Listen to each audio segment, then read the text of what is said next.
Good afternoon. My name is Joanna Wardlaw and this is ESOC TV. Thank you for joining us. This afternoon we're talking about diversity and inclusion in stroke research, but first I'd like to introduce our panel. My co-chair, Daniel Strbian, who's currently treasurer of ESOC and a neurologist from Helsinki. Cheryl Carcel, who's an NHMRC emerging leader from the George Institute at Sydney, Australia. Valeria Caso, who's former president of ESOC and currently treasurer at the World Stroke Organization and from Italy. And finally, Professor Mike Sharma, who's director of the stroke program at McMaster University, Hamilton Health Sciences in Ontario, Canada. So a very wide-ranging and eclectic panel. Thank you. Very warm welcome. And now we are going to discuss about the diversity in the clinical trials. So we know that different people can experience the same disease actually very differently.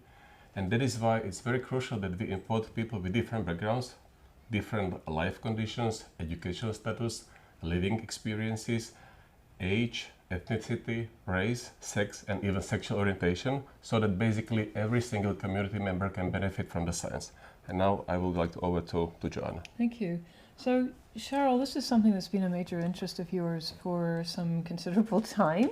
I wondered if you could share some of your thoughts and perhaps more recent findings on this subject. Thanks, Joanna, and thank you for having me here. So my work is mostly focused on gender, and a few years ago we published a study looking at randomized controlled trials in stroke that are published and registered in clinicaltrials.gov. And so we found sort of 270 eligible trials, and we looked at whether women and men, what their representation was. And so this was from 1990 to 2018. And throughout that year, it's been consistent that women are underrepresented.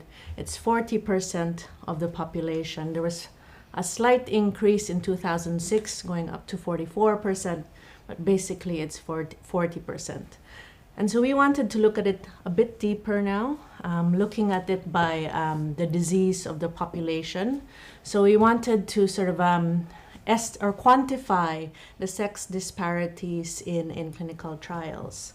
And so what we did was we calculated the participation to prevalence ratio, which was defined as participation of women in clinical trials versus the prevalence of the disease in the population.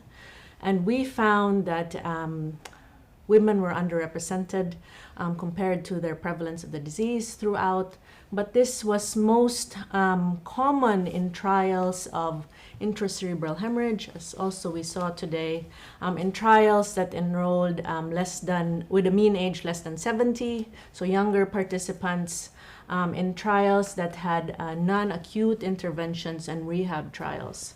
And I think just our area wasn't really looking at race and ethnicity, but this is also likely the same underrepresentation for ethnic minorities. So from what you've just said, it actually sounds like that's most trials.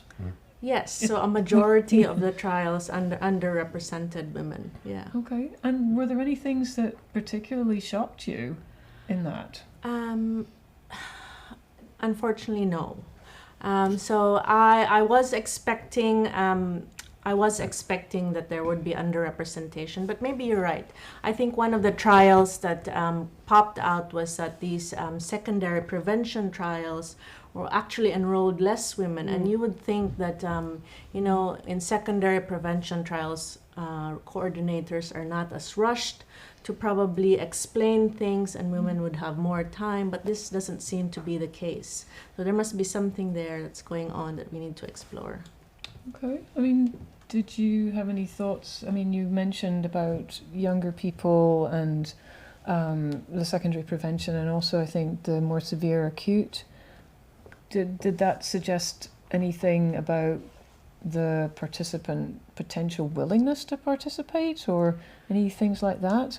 Yeah, that is a really great question, Joanna, and I wished we had data, particularly in stroke participants, but we don't. There's a lot of data in cardiovascular disease trials looking at secondary prevention, more people are more likely to go into it, and less intervention, so non-interventional trials, more women are more likely to be enrolled.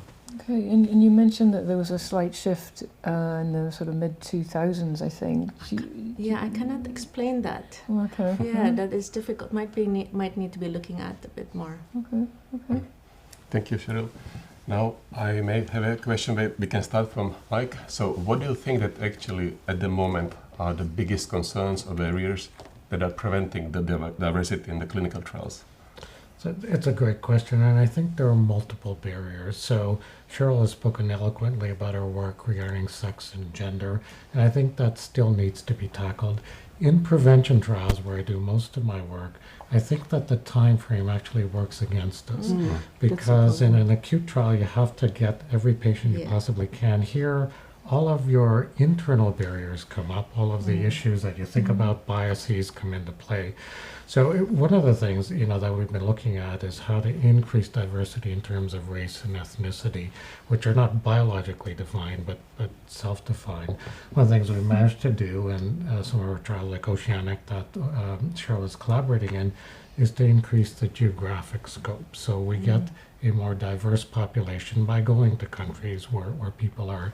Even with that, there are areas which are completely unrepresented. South Asia, for instance, large population with very poor representation traditionally, and sub-Saharan Africa.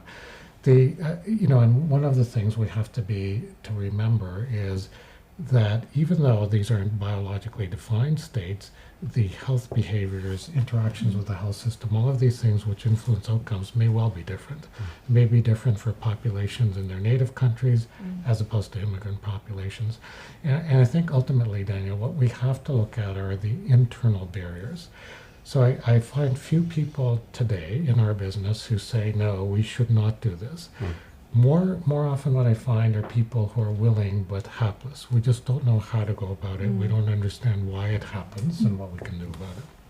Thank you. Can I ask, I think we'd all like to try and go to as many countries as possible and to as broad a community within our own countries as possible, but you're always struggling with funders and what they're prepared to fund, and budgets are tight and so on. How do you persuade funders that this is a really important aspect of the work and not something which could just be pushed aside?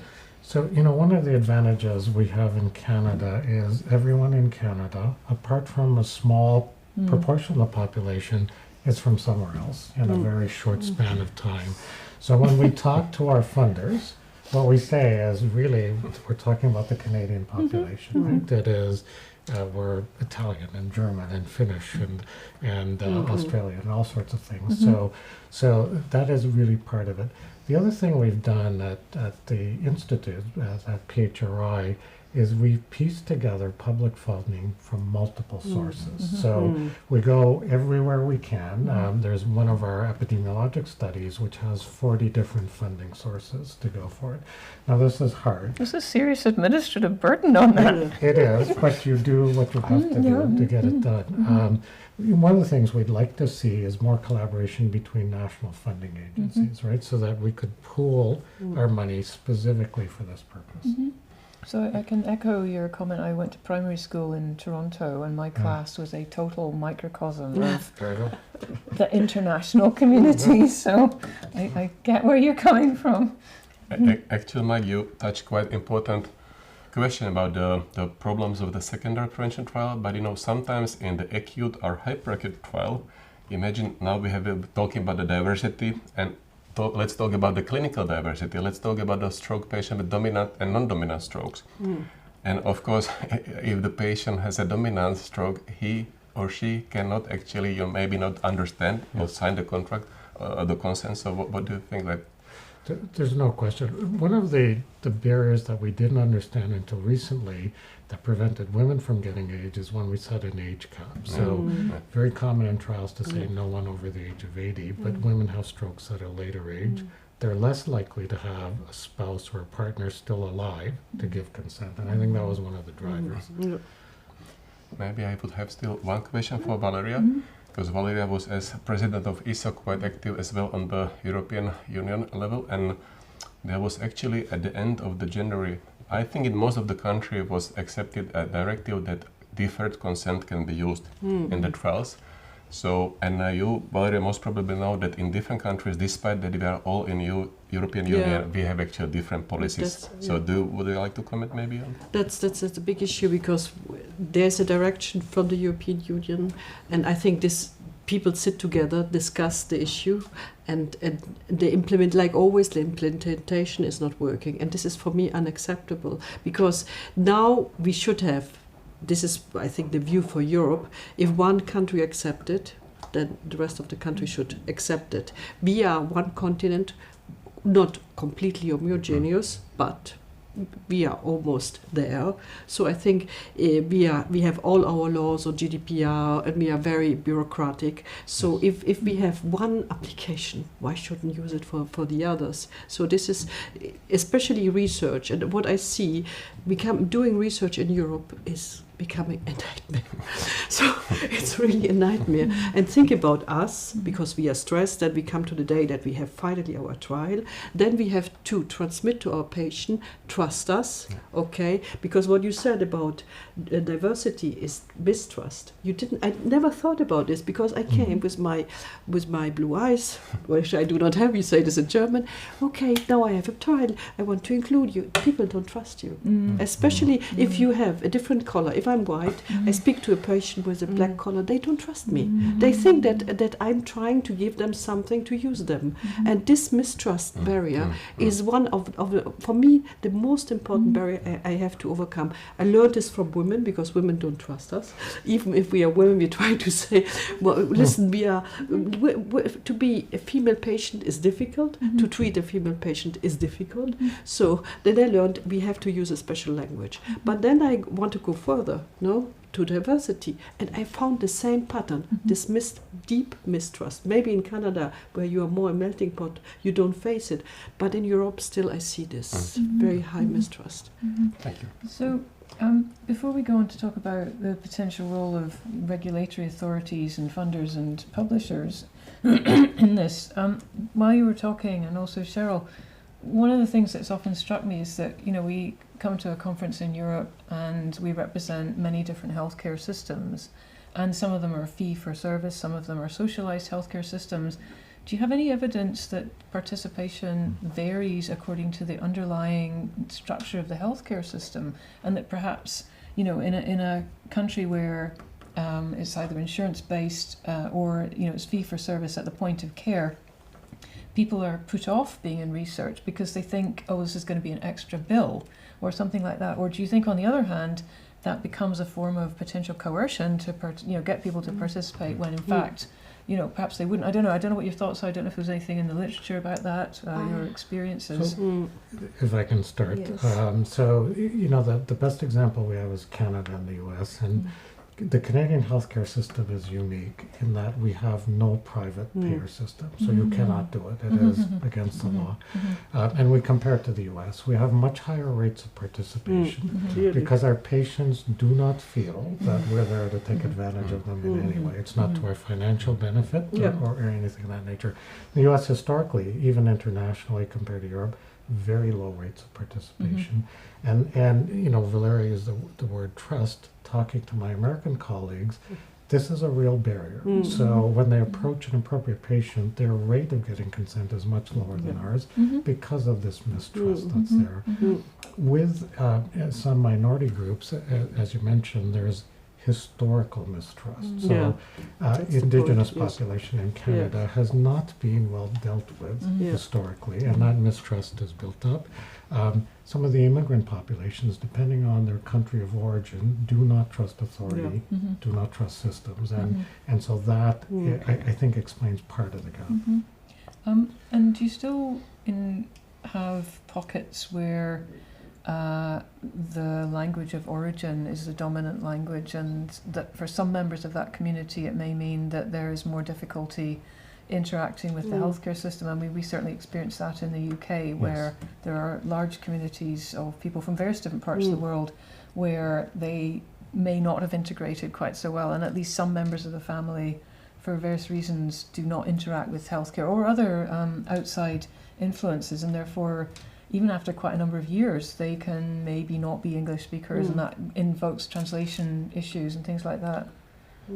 So we absolutely do encounter that, and it's more common in older patients and more common in older women because they do not work. Exactly, so they don't have that requirement. Okay, so my next question would be for Valeria. So what do you think about how the diversity, or actually the lack of diversity in the leadership of the clinical trials, would affect the conduct and the outcome and actually the design of the trial?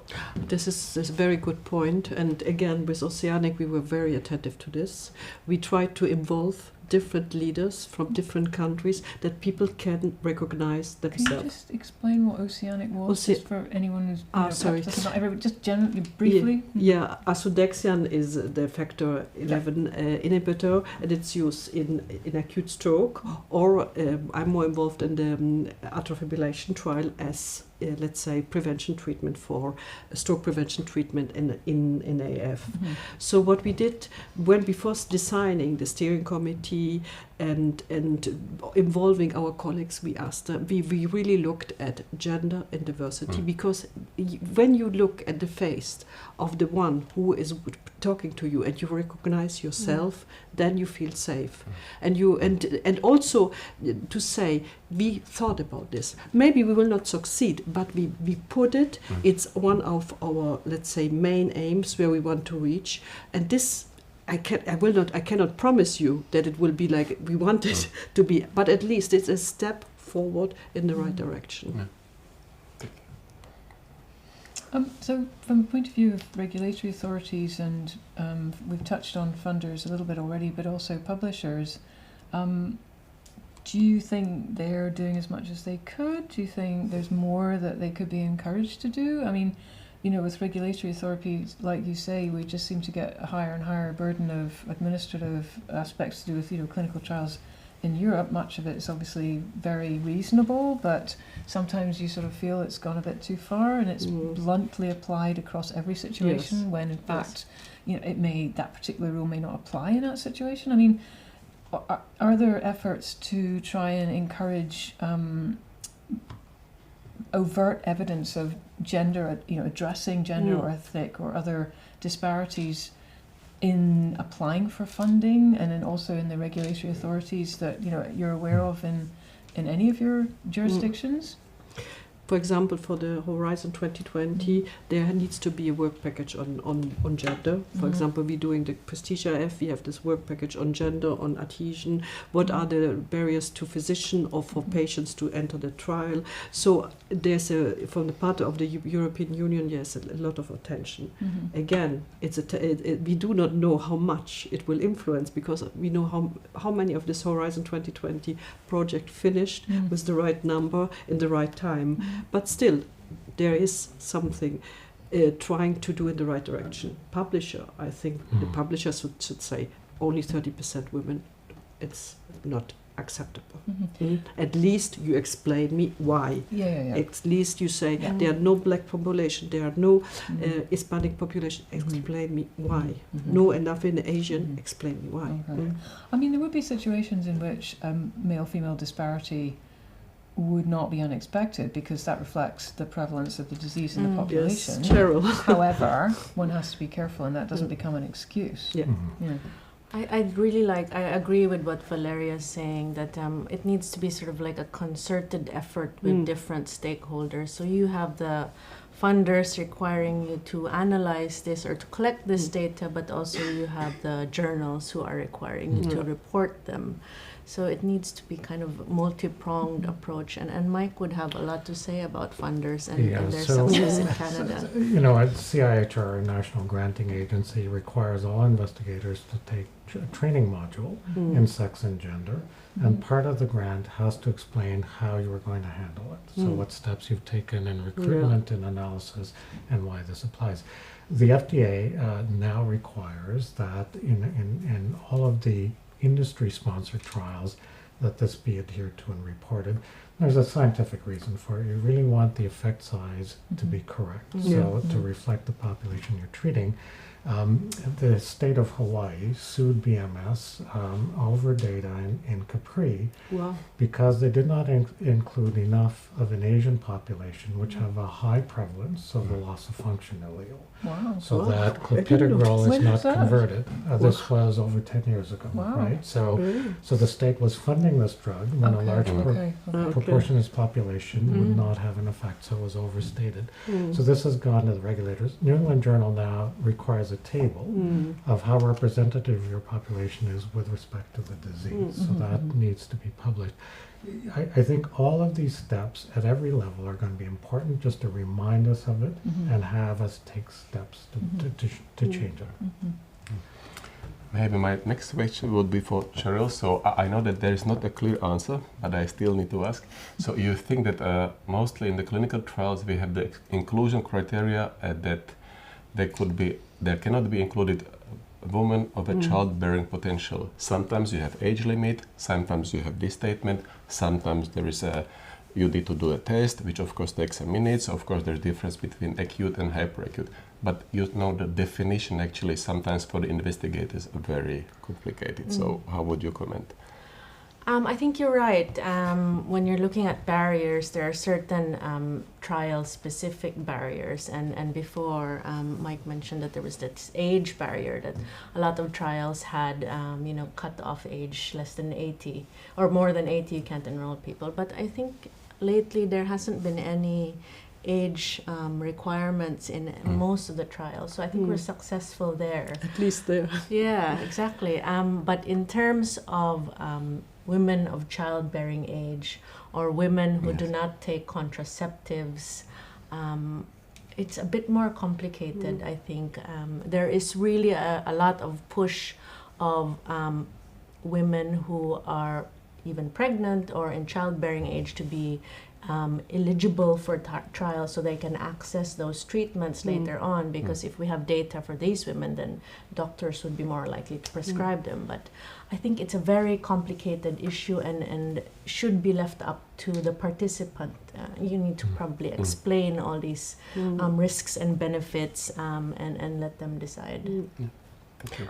Yeah, especially about pregnant women to exclude. This is, I think, the next frontier, because it's not possible that a woman with a stroke comes who is pregnant. You don't say she has a stroke. You say she's pregnant. No, please. First of all, she has a stroke. We have to save her life. So, and then we think about the fact that she's pregnant, and this is for me the most important point. But we don't have so much data, and we need the data, and it's unfair. Now it's unfair to exclude pregnant women from the trial.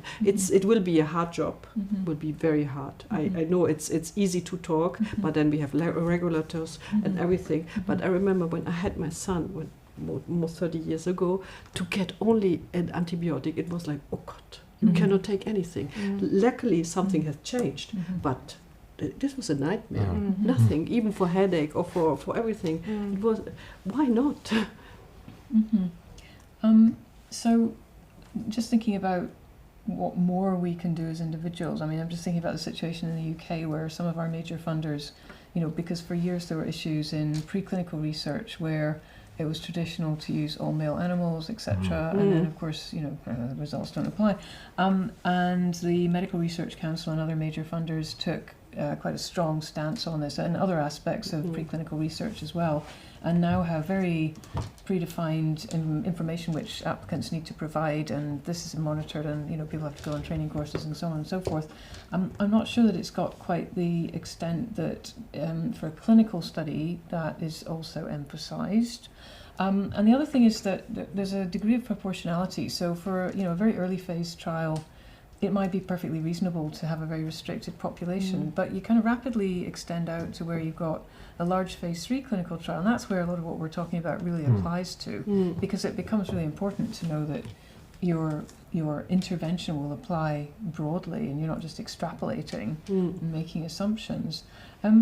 So I guess the question is, I mean, there's obviously a lot happening already, but what more can we as individuals or as members of an organisation like ESO do to try and encourage our colleagues, because it's got to start at grassroots as much as anything, to make sure we think about these things when designing trials, but what can we also do to perhaps put pressure on, well, regulatory authorities or other, groups that might have some influence in this to try and bring it up the agenda a bit more? Look, I Or think maybe it's us that are the problem, not the funders and everything. Maybe they're way ahead. Look, we need to make this a standard part of clinical trials and design. So Oceanic, which Valeria mentioned, in the Oceanic stroke trial, we've established a diversity and inclusion committee, and we're privileged to have Cheryl as a member of that, to advise us on how to do it. So what we've done before is we've amateurishly gone about it. We've thought we're doing the right things, but clearly we're not succeeding. So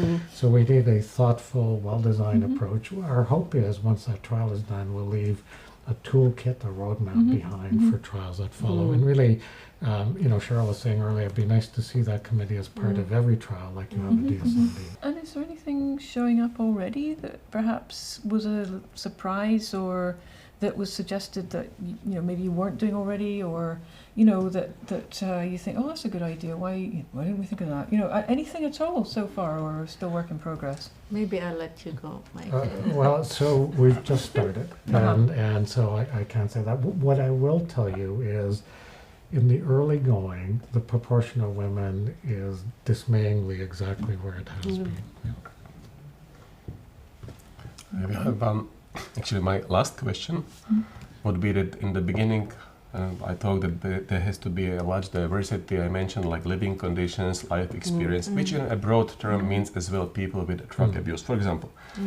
Now, in each and single clinical trial in the exclusion criteria, we have a clause that says that if it's foreseeable that this patient will not be able to come to follow-up visit, so we shall not include him. And this is a potential problem. So maybe each of you can comment briefly.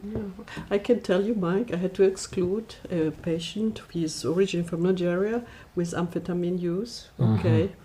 So to our trial, due to the strict exclusion criteria.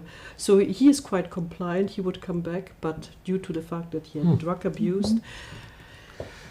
So it's an issue, and if you, especially when you live in low social, let's say, condition, it's difficult to come back to the doctor. It's difficult.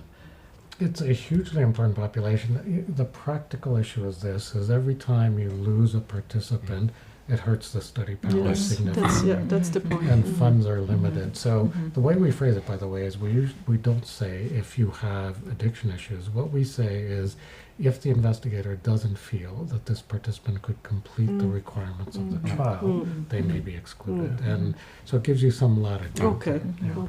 But I think ultimately results of trials like that, we have to be careful to say we're not sure if we can generalize it to people. Thank you. Okay. Well, thank you very much. We've got a couple of minutes left. What are you looking forward to tomorrow? Me personally, maybe for the last session of the large clinical trials. Absolutely. Yeah.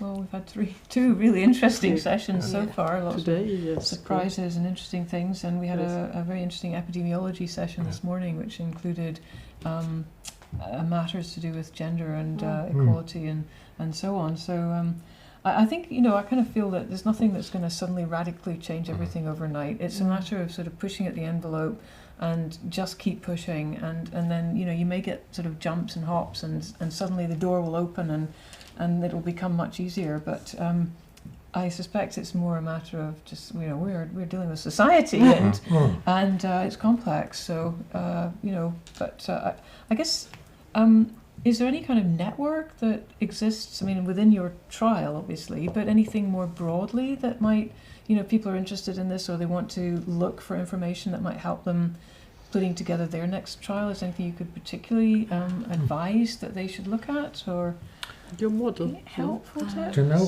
we should do this. So that's a good idea. What we should leave behind is a repository of tools, maps, and things. That would be Yeah. fantastic.